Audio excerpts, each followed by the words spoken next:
Hello, and welcome to the Growing Leaders Podcast. This podcast exists because the topic, Christine, of growing a next generation of leaders is important. Someone's rusty. I don't know why. Oh, it's like you just came back from vacation or something. I just came back from vacation. Kathy and I, we were down in a country that... Have you ever been to Costa Rica? I have. Oh, I lived there once upon a time. Oh, wow. Okay. Well, we were down in Costa Rica, and it's hard because we were, many of you guys know we were missionaries there for a while. We were part of Boy the Ball starting in Costa Rica. So it's really hard to go to Costa Rica and not be around and get purposefully involved with all the people we really care about. But we did great. We saw beaches. We saw monkeys. We saw scorpions. Ew. Millipedes.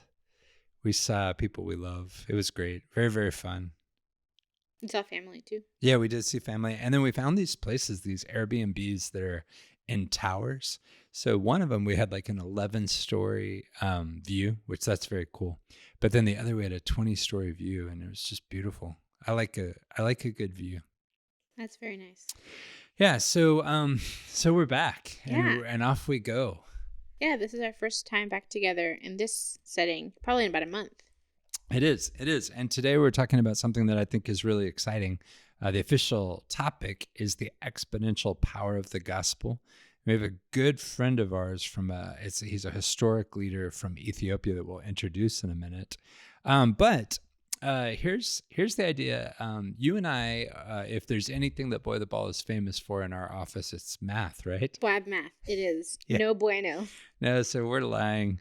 We're so bad at math that it's a huge joke. The moment math breaks out in the office, everything starts to There's also one person in the office that is convinced they're good at math. Which is even funnier. And then every time we come up with some outcome of a mathematical equation, they're like, no, it's this. But then it's different every time. It's really bad. No, it's true. I don't even know how many children I have anymore. I can't count that. That's not true. So it's kind of funny for us to talk about something like exponential growth, which is kind of a mathematical reality. But the basic idea of exponential growth is that it's not just linear. It's not just it's growing at a regular rate, but it's exponential. It's a kind of an explosive growth. It really often is in an S-shaped curve if you're looking at a graph, because it just starts accelerating and going up. And then after a while, usually you've kind of done as much growing as you can do with the resources there, and it starts to tail off. Though it doesn't, I guess it wouldn't have to. So I'll give you 3 examples. One of them, you've probably never experienced this, but it can happen if a virus spreads too soon. And everyone gets sick? Yeah. We all faced that as a global phenomena with COVID. But we kind of watched it the way the numbers we would watch on the news every night. It would jump like crazy. Another one that I think we're all watching, this is sad to bring up, but the growth of a national debt or even personal debt when there's compound interest. Mm-hmm. That's great. Of course, you could look at it a different way. If you're like Dave Ramsey, financially organizing yourself, compound interest in a positive way as well. Yeah. And then there's another one that you like, because some of you, if you guys don't know, Christine's a big dog in the world of marketing and communications, but the spread of viral videos. Yeah, there's a tipping point, actually. It's in the first 30 minutes, if you get over, I want to say it's 7,000, but if you can hit 7,000 views in the first 30 minutes, then it hits the exponential curve, and it's in the millions. Yeah, and so I met Jesus around 1988, and as I came in, it was a big time where a lot of people that were in the missionary world and churches had come back to the United States, and guys like Peter Wagner and others, and they were talking about church growth dynamics. How could you grow your church? But the reason they were talking so much about it is that a lot of churches weren't growing.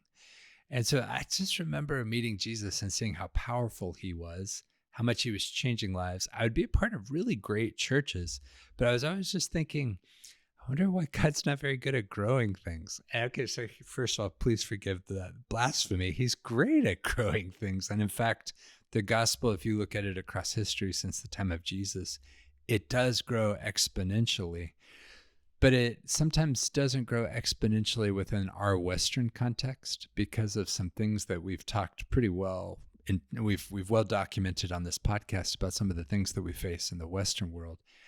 But the true nature of the gospel is it grows exponentially. So do you believe that? I do. And it's what we saw happen even with the 12. Yeah. And it's how we are where we are today. I mean, that wasn't just a linear growth. It was pretty rapid. Yeah, so we used to say with Boy with the Ball that if we could just get one group started in the first year, then the next year it would double. So that'd be 2 groups. The next year it would double, it'd be 4 groups. Next year, 8, 16, 32, 64, 128. And even with attrition, basically by year like 20 something, you're in the millions. And so we've seen it and we've seen it happen. But today we're going to talk to a group that is experiencing that kind of exponential growth. And it's going to be a fun conversation. Yes, let's get ready. All right. Okay, we're back today with Christina, a very special guest from Great Commission Ministries, which is basically the local affiliate in the country of Ethiopia of what we used to call Campus Crusade, but it's Cru. It's called Great Commission Ministries, and this is Dr. Girma, and I'm going to totally mess your name up, so you can help me, Dr. Girma. Gebremedhin? How would you did well. You did well. That's good. Yeah. That'll do it. You didn't even correct me, so that's great. Dr. Girma, for a lot of people in the United States, they first started to really think of Ethiopia back in the 80s when a very big concert happened called Live Aid that all of these rock and roll artists from across the world staged these big concerts and raised like $150 million for Ethiopia. And so I remember being in 8th grade, and everybody around the world all of a sudden knew about Ethiopia, but they didn't know much about Ethiopia. But you guys have been working in Ethiopia for how long? How old is your organization? Yeah, Great Commission Ministry has been in Ethiopia for 43 years now. Wow. So the year you guys started was which year? It was 1980. Yeah. Yeah. So that's great. And so then Ethiopia is a beautiful country. We got to be there earlier this year. Kathy and myself and then the leader of Boy with the Ball from Kenya, Moses Aboka, was with us.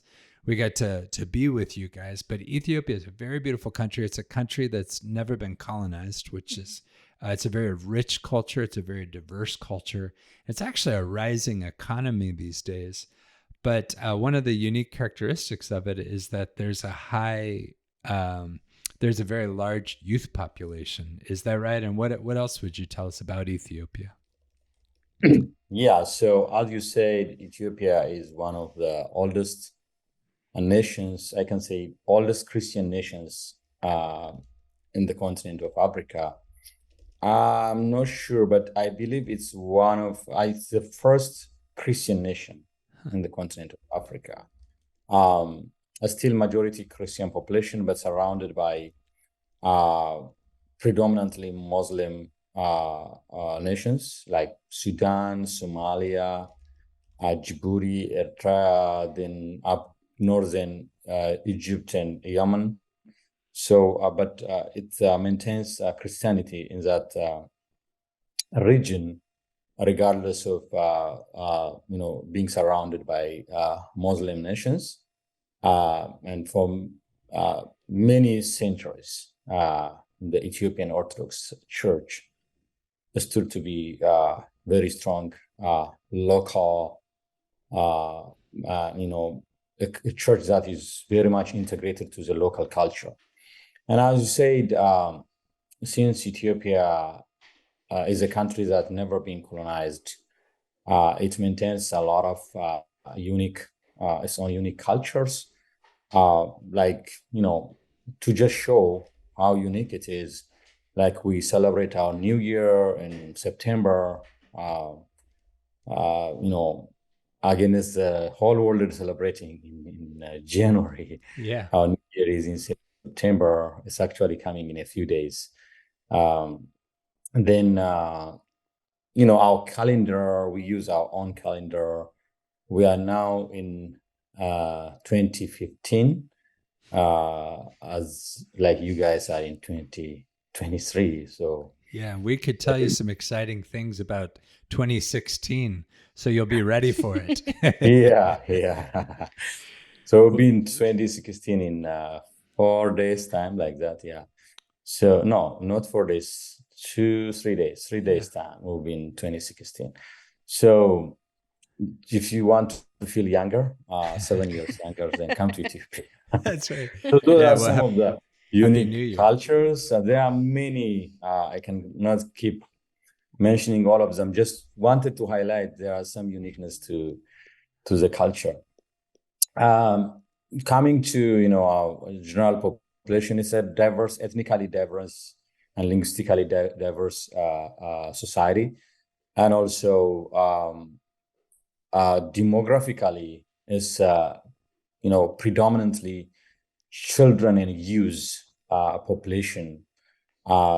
Children under 15 are about 47% of the total population, and youth to 25, then if you sum of them up, maybe 70% of our population Wow. is youth and children.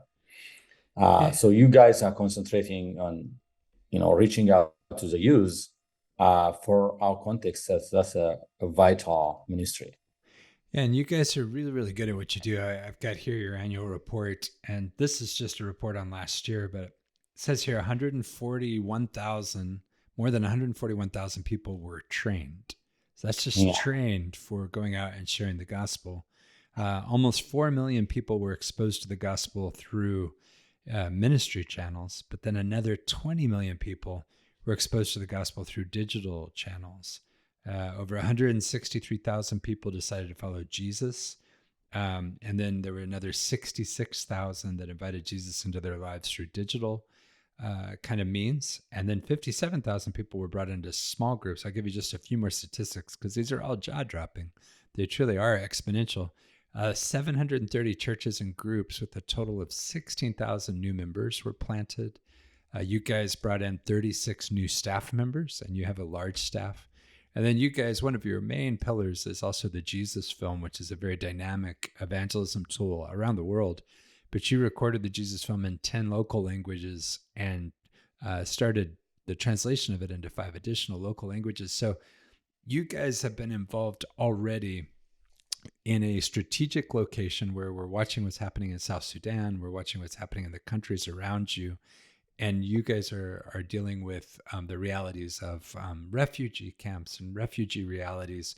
You're also learning how to reach across the borders into those closed countries through digital ministry, through so many different ways.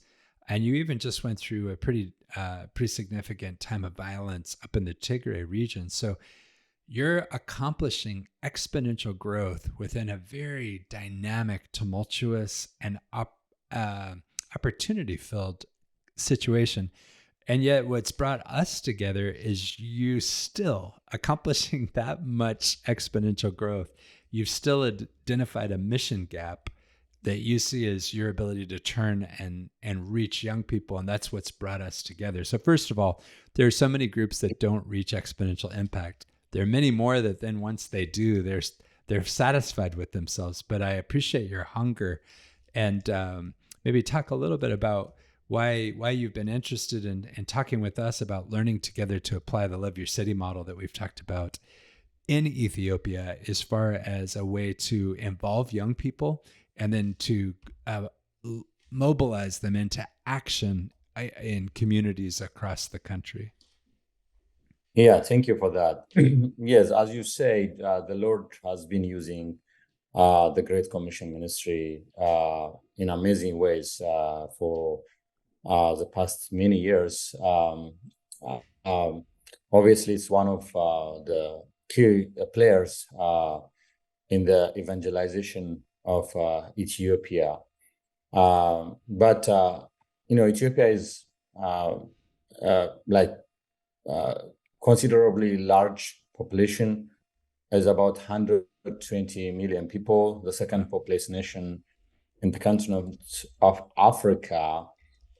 So we, as I said, we have a large youth population, but many churches in our country are failing to mobilize the youth and disciple the youth to wanting to remain in the church and to be the next generation leaders of the church. And another thing is to go and impact society. This powerful force, if mobilized and trained, can go and impact society for the glory of God. But the church doesn't have like sufficient training, methods. It's not the lack is not primarily theological understanding. Many people agree that the church has to focus on the youth, but how do you do it? That's the biggest challenge. The praxis aspect of it, the practice aspect of it. That's where we are lacking. So we have seen you guys mobilizing youth to go reach their community, and that gives the opportunity for churches to disciple youth as they are engaged in ministry. So there are two components that we liked from you.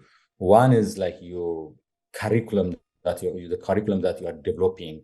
There's the essential basics of discipleship that can easily be translated into our context. That's one area.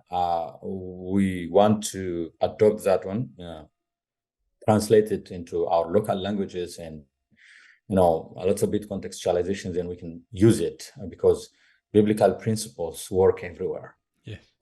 But the other thing is your loves your city model. Is it engages youth to go out and practice their faith.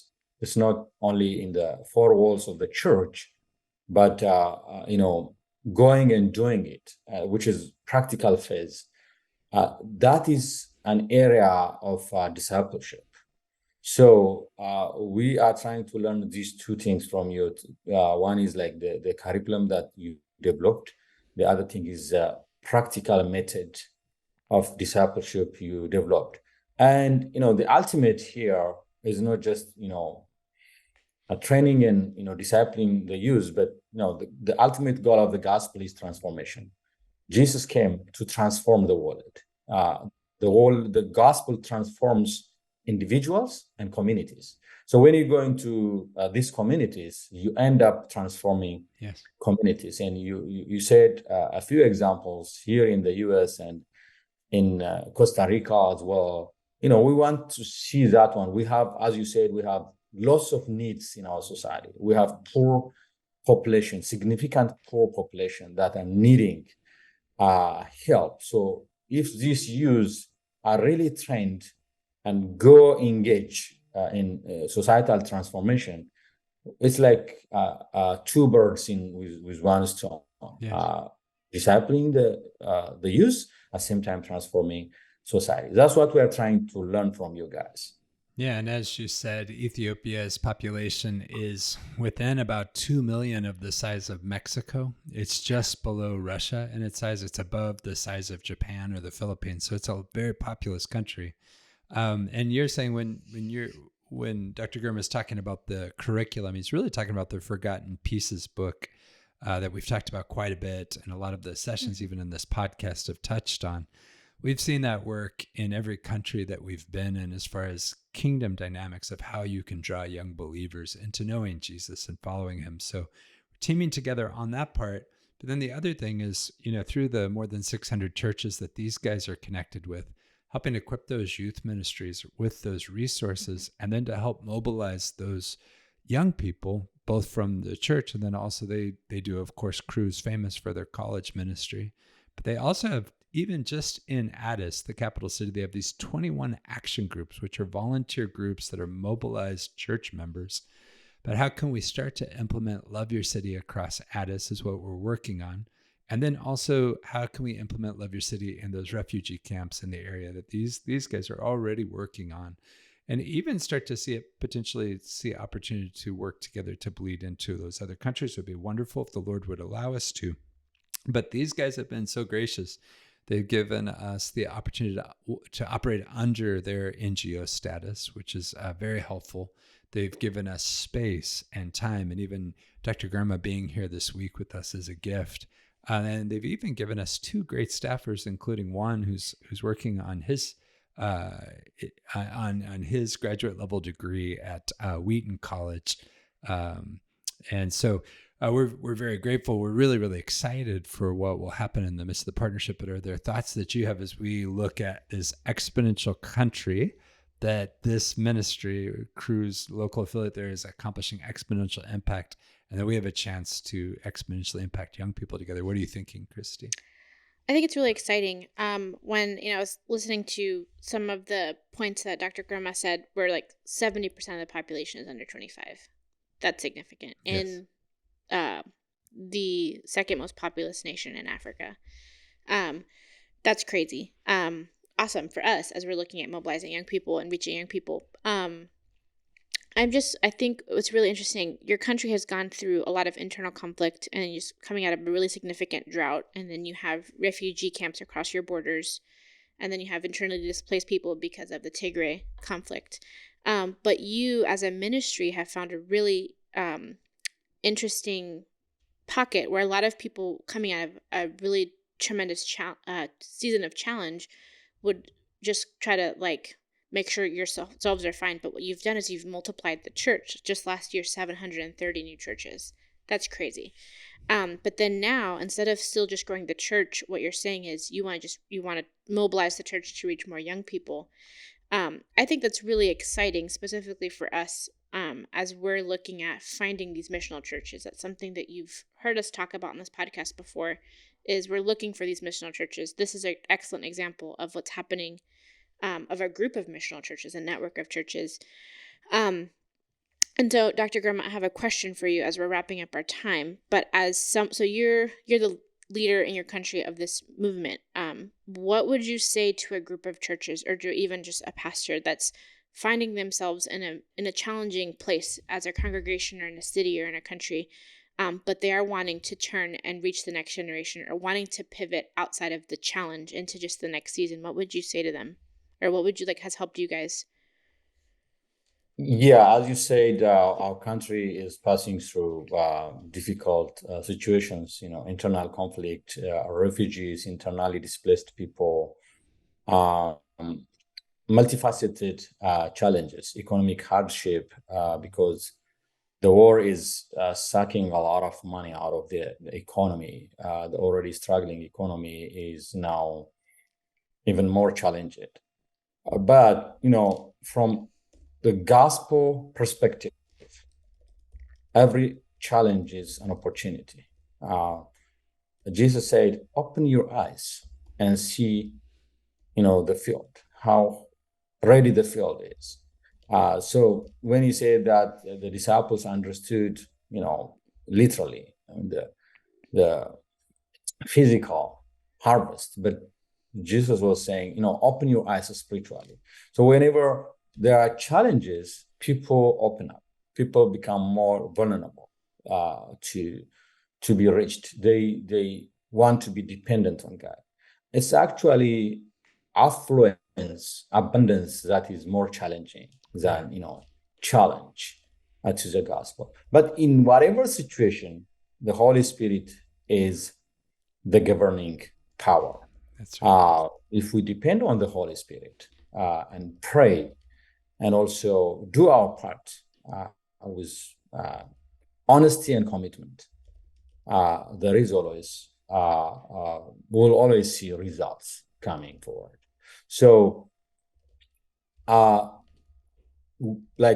just like the way Paul encouraged Timothy by saying, preach the gospel in the season and out of the season. Yeah.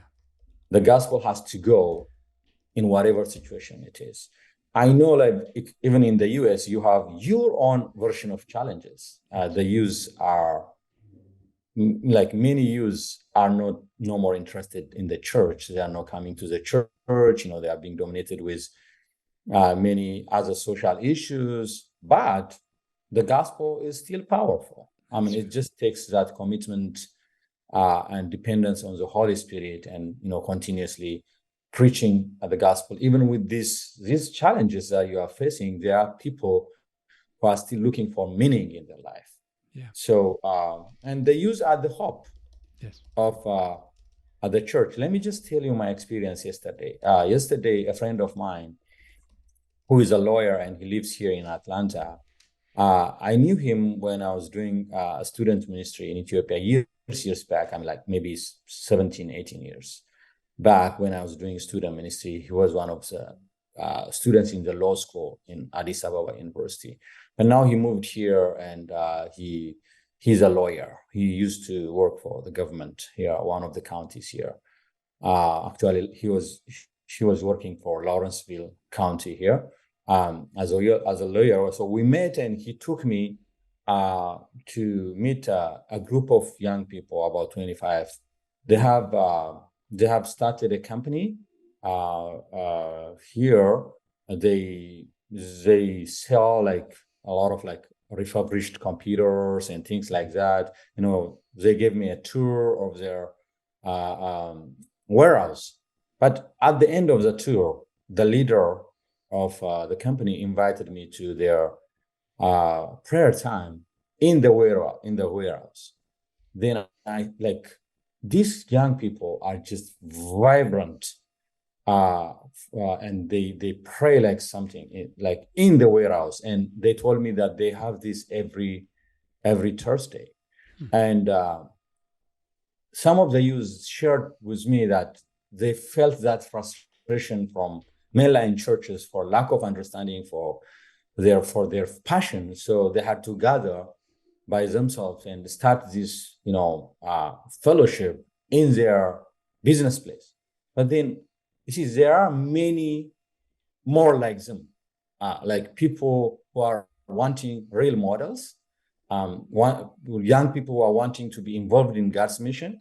So, hey, what you are doing already, I mean, like boy with a ball, I'm saying, is significant. I mean, like impacting the youth is very good for the church, actually. And anyone can do that. So I saw this group of people who are really hungry for the Lord, praying like crazy. So this is reality everywhere. Yeah. Youth want mentors, coaches, disciples, models.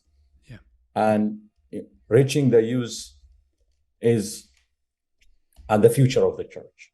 So I just want to commend you guys. By the way, I want to connect this group to your ministry. Yes, Yeah, we would love to. I thought you'd be like perfect fit. Yes, exactly. So I'm hoping I'll get the opportunity to introduce you two before I go.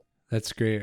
Dr. Girma, we just want to say, as we have this chance in this format, just to thank you for the opportunity to partner with you and to walk together into the Great Commission and to see it's God who brings growth, of course. So we'll continue to pray. And I think by being together today, it allows a lot of other people to join us in praying. And thanks for being on with us today on the podcast. Thank you for having me. I truly appreciate your friendship and the way you received me with warm love. Thank you very much. And I also am very hopeful that our partnership will result into something fruitful and grateful for the kingdom of God. All right, Christine. So we just got to dip our toes into Ethiopia. Have you ever been to Ethiopia? I have not, but I do love Ethiopian food. Oh, that's very good, right? Yeah, and the people, the thing I was impacted by is, first of all, you see the young people, they're everywhere. But it's a beautiful people. Like they're very, you can tell when you've met somebody who's from Ethiopia or Eritrea. But then the thing in being around Dr. Girma and his staff is they're so, the word I can only use, and it's a word we don't use a lot, is shrewd. Like they look at whatever resource you have of how can you use it to just explode it. And I really enjoy being around people like that. I also think it's fascinating. I don't think I realized how big Ethiopia is and then how positioned it is around some of the most important things happening in the world right now. But also, we talk about exponential growth and we are never around it. But then when you do touch it, like what surprises you? I think one of the things, it isn't surprising when you look at it into this perspective, but they haven't been handicapped by circumstance. So, like, there's a lot of obstacles that one could clearly say have been in their way, like the internal conflict in the Tigray region, the influx of refugees at every border, the economic crisis, the major drought they just had. But it's actually they've used those challenges and used them as a mechanism to just get to more people, which I think is really, it's a very different perspective than I think the Western Church has taken in different moments. Not always, but in the midst of a lot of conflict or where it's just really, really hard, then it's more of an internal, well, it's a slightly retreat mentality in some places, to try to reconfigure or restructure or to find a new strategy versus just the strategy is to love your neighbor and to go be where the people are. Very much the Great Commission. And so that's one of the things that stood out to me the most in what he was sharing. I appreciate what you said. I agree with you. He also said something about like the greater resistance is affluence. Yes. It's like, and we heard that when the Shinkles were on as well. Okay. Those are two groups that work with crews. That's a great organization and understanding that. But it is true because we were contacted by a church at one point in a city that had millions to billions of dollars of facilities. They had millions of dollars in the bank, and they said to us, we're going to age out as a congregation in the next 5 years. So can you help bridge us to impact the next generation? Because we have all these resources. But then when we got into it with them, almost immediately, they were like, oh, no, we can't do that. And you realize there's a sickness that comes when you have money that messes with you. Because when you don't have money, if you don't do something that works, you're dead in about 15 minutes. Like if you don't have anything in your checking account, if you don't make the right decision about how you use your resources today, it's over. But when no matter what you do as a business, you're going to still be able to continue going, or no matter what you do as a church or what you do as a family, you're going to keep going. You get tricked into some really sick, crazy behaviors. And actually the story of most churches is that they've not had to be sharp. Like they've just felt like they're going to be around forever, and many have. They have their niche. And we get involved in so many situations where people are so hungry, they're so desperate, they'll ask us to come in, they'll touch it, they'll see things that are great, like love your city, and then we'll leave and nothing happens in those moments, and you just realize what got them, what was the sickness that got them, is the fact that they didn't need to change. They just know they need to change. And until you get to the point where you need to change, you're not going to change. Well, and what's really refreshing with Great Commission Ministries is, and hearing Dr. Girma speak, is that while one could say they have found their niche in the fact that like just last year they grew to 130 new churches. That's pretty rapid growth. They are still pivoting, and now they're trying, like, they realize, well, there's this 70% of the population is under 25, so we have to do something to reach the next generation.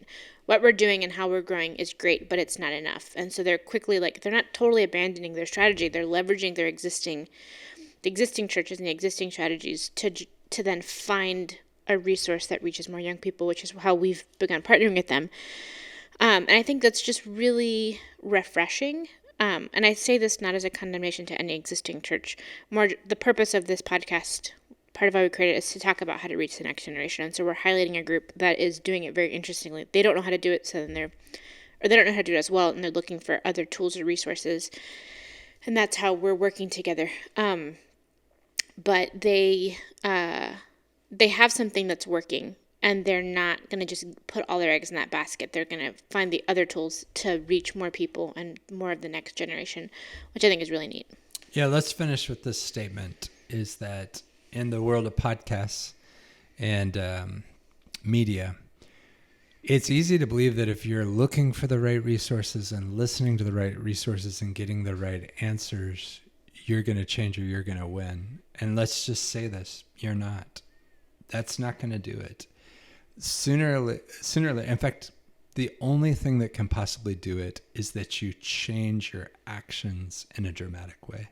So great to listen to a bunch of stuff, but if at the end of your drive home on your podcast, you haven't written down into your phone 4 decisions or behaviors you're going to change, you're actually just contributing to madness, you know?